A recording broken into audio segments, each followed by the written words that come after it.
Magandang araw sa inyong lahat sa pagpapatuloy ng ating kwento. Parang sinisilihan ang buong katawan ni Alex sa itinugon ng nobya. Parang mas lalo pa siyang lumakas at sumigla. Eto na talaga. Maaangkin niya na ang pinakamailap na lungga ni Melissa. Ang lungga na hinangad niya dahil alam niyang wala pang nakakagalaw na ito. Para sa kanya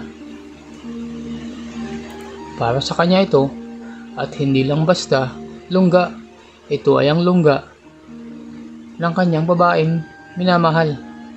Marahang inumpisa ni Alex ang pag-angkin sa lungga ni Melissa sa likuran. Kagat labi at pikit mata namang pinakiramdaman ng ginang ang pagsundot ng kakaibang sibat na yon ng kanyang nobyo. Unang atake ay bigo itong nakapasok kahit medyo umaambon na sa lugar na yon. Pangalawang atake, medyo nakapasok ng konti ang kalahati ng pinakadulo, pero agad ding lumuwa palabas dulot ng sobrang masikip ang bandang mga laman doon. Pawis na pawis ang nobyo ni Alex. Tanda nang nahihirapan siya sa ginagawang pag-angkin. Dahil batid ng ginang na hirap makapasok, ay inabot niya ang isang unan at inilagay sa kanyang likuran. Kaya saglit silang napahinto sa ginagawa. Kinuha na rin ni Melissa ang isang bagay na pampadulas at ipinalagay sa kahabaan ng kakaibang sibat ng binata at maging sa kanyang bungad ng kanyang lungga sa likuran.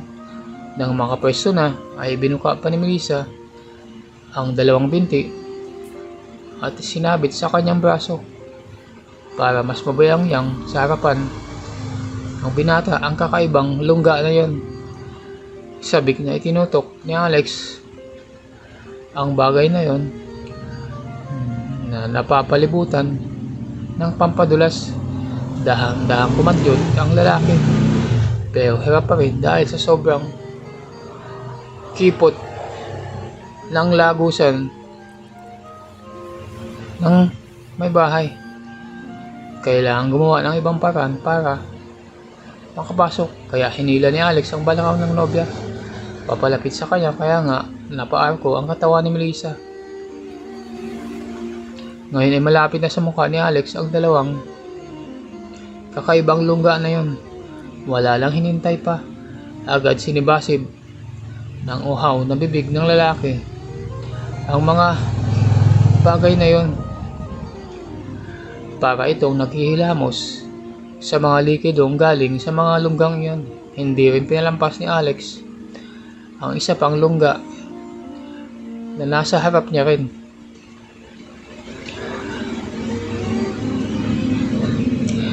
Dahil sa basa na ng pampadulas ay tuloy-tuloy ang kamay ni Alex sa pagpapala sa dalawang lungga na yun. At maya-maya pa ay nakaramdam na rin ng kakaibang sarap ang may bahay. Namalaya na lamang ni Melissa na ibinabana ng binata ang kanyang balakang at pinatong uli ang kanyang pangupo sa unan. Dahil pakiramdam ng binata ay handa na siya uli para sa pangipagbakbakan.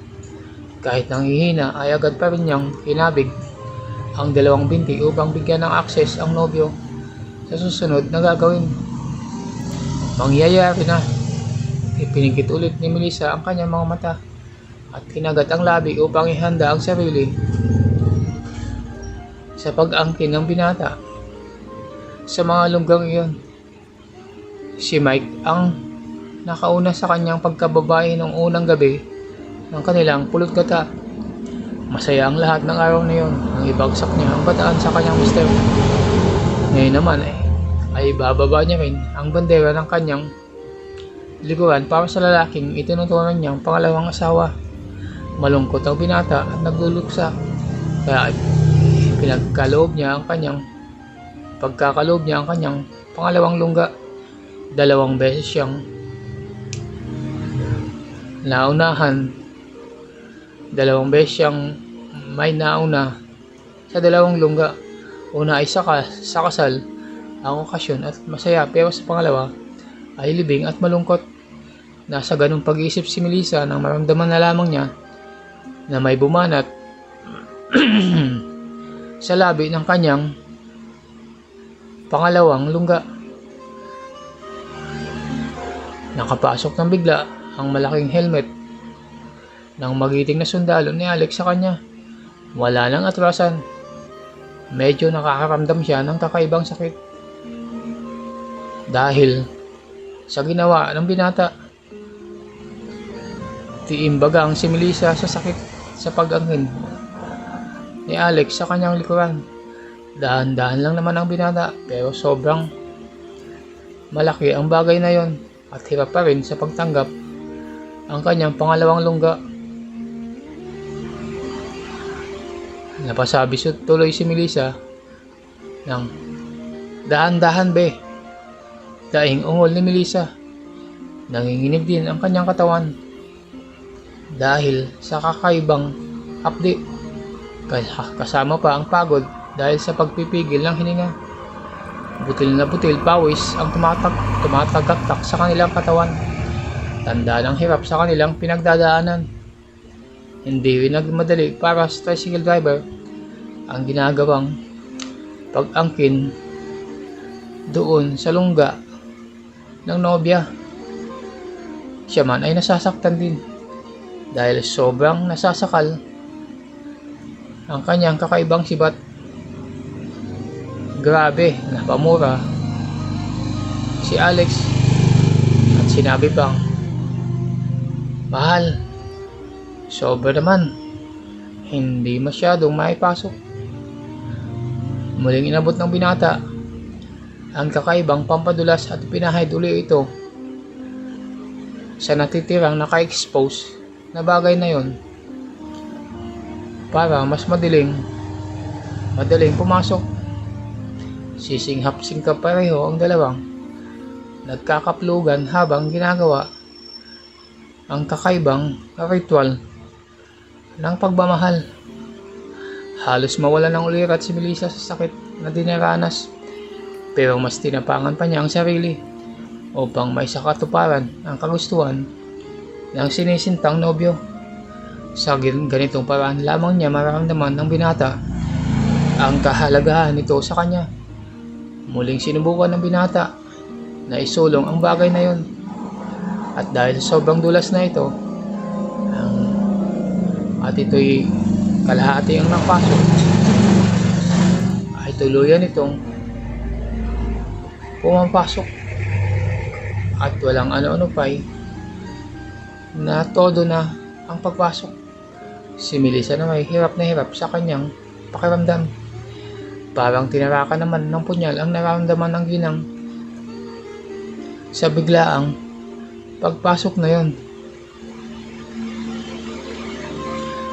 Maya-maya lang pagkatapos ng hirap ay iba na ang nararamdaman ng may bahay. Ngayon naghalo na ang kiliti at hapding nararamdaman ni Melissa. Kahit nakangiwi ang muka ay mas tanggap na ng kanyang kalooban ang natitirang laman na pilit pumaloob sa kanya. Heto nga at nakasagad na ang bagay na yun sa kabuuan ng nobya. Naramdaman na rin ni Melissa ang pagdantay ng balahibo ng binata sa kanyang likuran.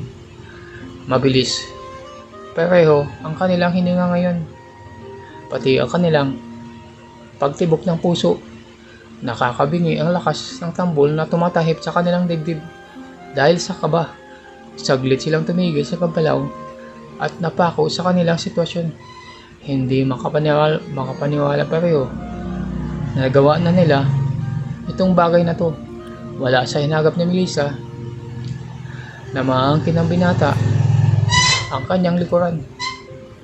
Opisyal lang ang nadali ni Alex ang kanyang kakaibang lungga sa likod. Pag-aari na ito ng binata at walang balak na ipagamit sa kanino mang lalaki, maging sa mister ni Melissa. I love you, mahal. Hindi ko makakalimutan ang araw na to. Pahayag ng nakasalpak na binata habang nakatitig sa mga mata ng nobya. Ako hindi. Sa iyo lamang ito ginawa. Ikaw lang ang may permiso at nag-iisang lalaki na pinagkalooban ko nito. Mayak-mayak na sambit ni Melissa sa kasintahan. Parang sasabog ang kanilang mga damdamin sa kanilang tagpo.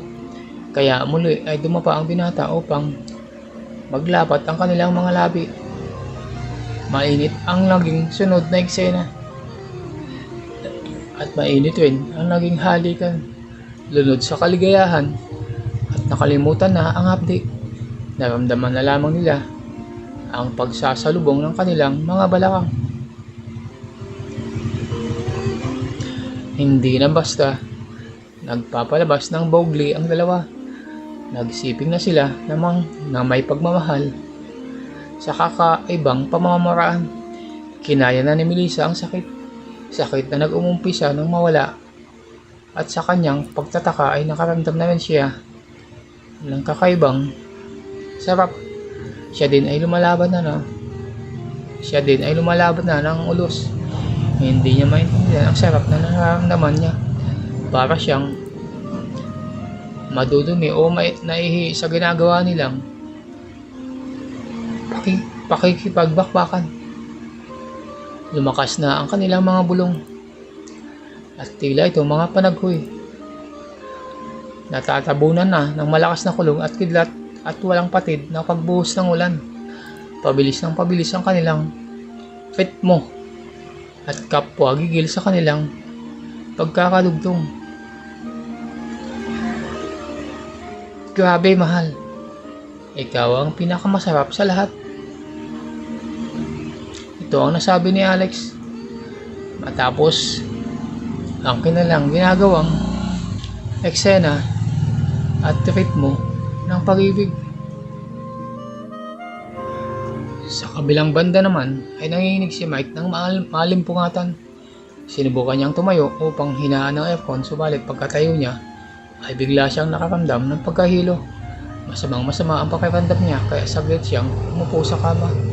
Pinakaramdaman ni Mike kung ano ang nangyayari sa kanya. Masakit ang kanyang ulo at malamig na malamig ang kanyang pakiramdam. Sabay hatching. May trangkaso yata ako sa isip niya. Samantala, grabe ka, babe.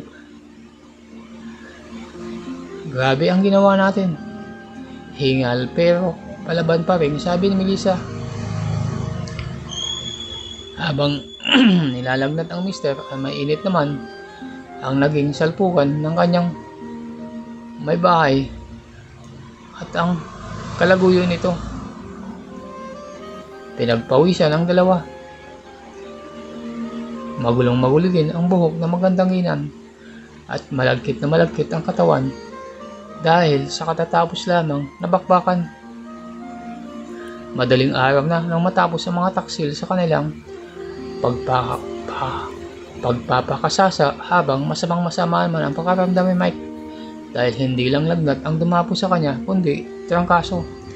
Umupa na ang matinding pagnanasa sa laman ng magkasintahan kaya pagod na pagod silang nakatulog sa loob ng kubo. Nakalat ang kanilang mga gamit at damit. Kahit may trangkaso ay pinilit na Mike na bumangon ng maaga pero hindi kinaya ang katawan niya. Kaya tumawag na lamang siya sa mga kasamahang engineer na hindi siya makakapasok dahil sa sakit. Napag-alaman naman kagad ni Lubian ang nangyari sa lalaking lihim na iniibig niya. Kaya mabilis siyang pumunta sa apartment ng gwapong kaibigan upang ito ay asikasuhin. Ang tigas ng ulo mo, Mike. Dadalhin na kita sa doktor. Inis na sermon ni Lubian sa lalaki. Pero nahihiya naman ito sa dalaga. Kahit sabihin pang close sila nito. Nagbumilit pa rin si Lubian kaya walang nagawa ang lalaki at sumakay na sa sasakyan ng dalaga papunta sa doktor.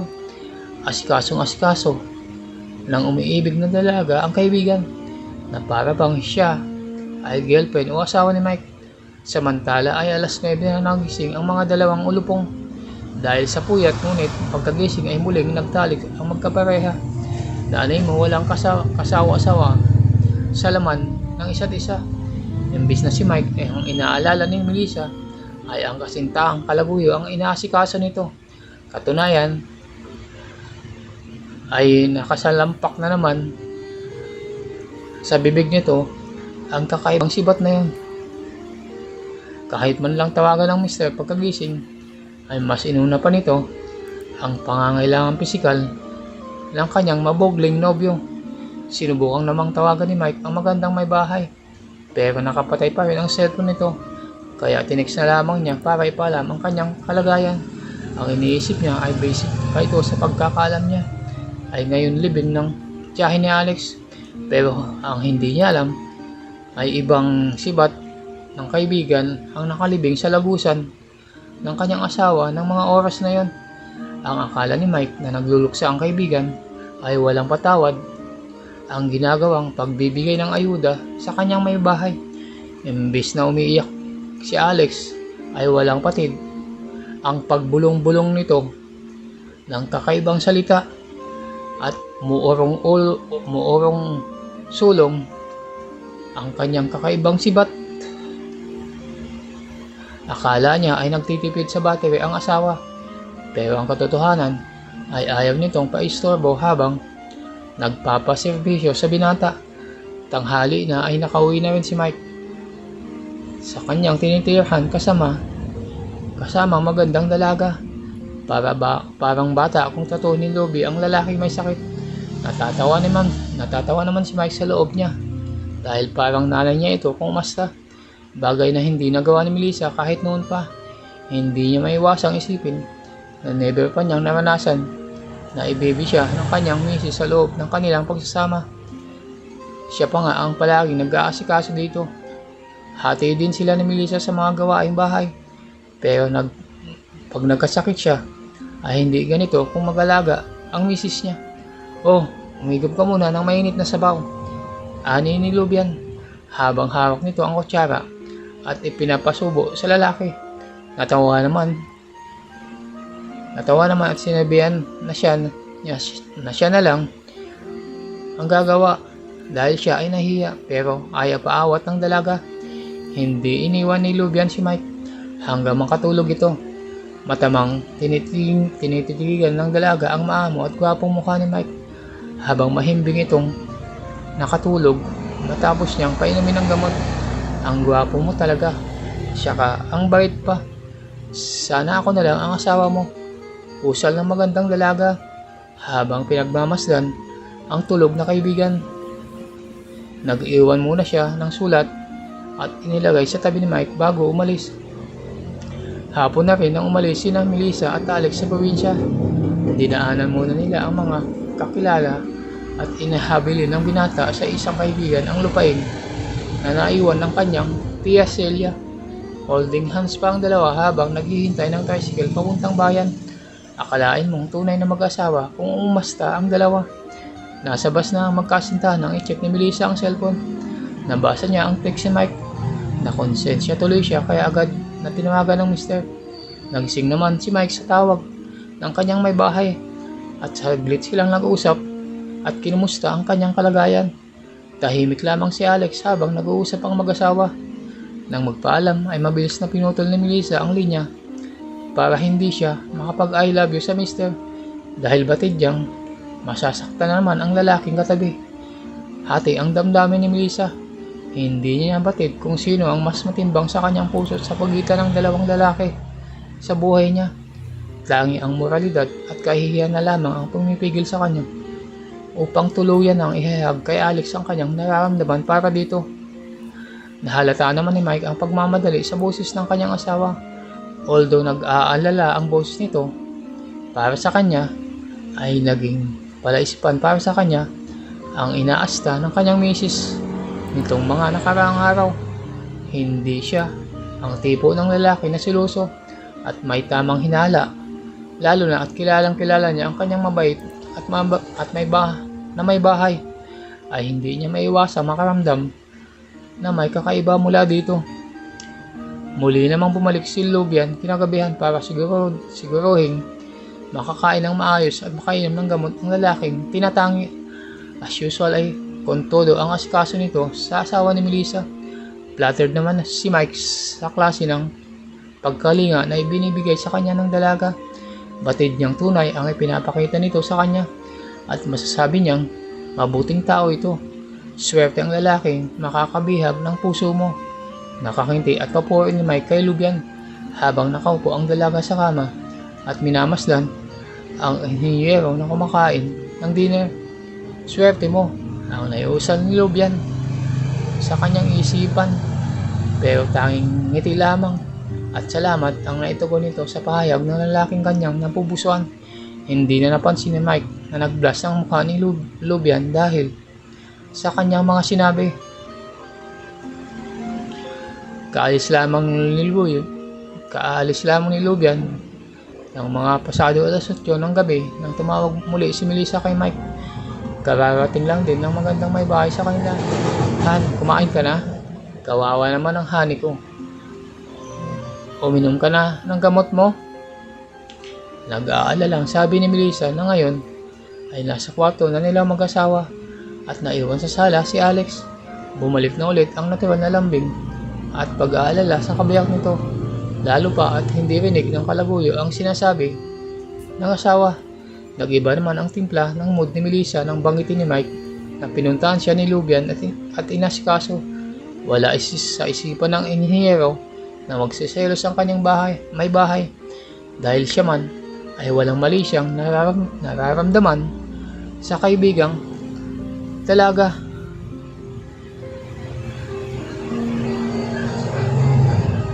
Han, kilala mo ako, tsaka mabuting tao yon at maaalalahanin. Wala akong tinatago sa iyo. Maririnig na sabi ni Mike habang kausap sa kabilang linya ang nagseselos na may bahay. Unang beses na nagtalo ng ganito ang dalawa sa tagal ng kanilang relasyon. May tiwala pa rin si Melissa kay Mike dahil kahit lapitin to ng mga babae ay ni minsan wala itong pinatulan at transparent ito sa kanya. Threatened lamang siya dahil maganda si Lubian at ramdam nang may gusto ito sa kanyang mister at siya ay nagluluko din at worse, nagpapaangkin sa ibang lalaki. Nag-uumpisa na siyang habulin ng kanyang sariling multo. Hanggang dito na lang muna ang ating kwento. Kung nagustuhan nyo ang kwento sa araw na to, ay huwag kalimutan mag-subscribe, like at comment para updated kayo sa mga susunod pang